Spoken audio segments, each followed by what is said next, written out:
To invest in multiple stocks at once, follow these steps. Open a brokerage account. Choose an online brokerage like Robinhood, E-Trade, TD Ameritrade, or Fidelity. These platforms allow you to trade multiple stocks easily. Sign up, complete KYC, and fund your account.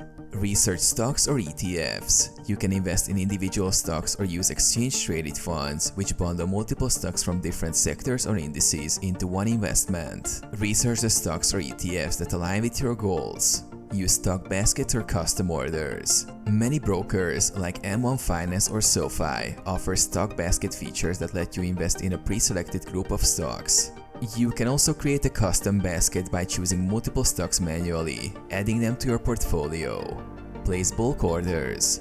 When using platforms like M1 Finance, you can invest in multiple stocks in one transaction by allocating percentages of your investment to different stocks. Traditional brokers also allow you to place multiple buy orders simultaneously.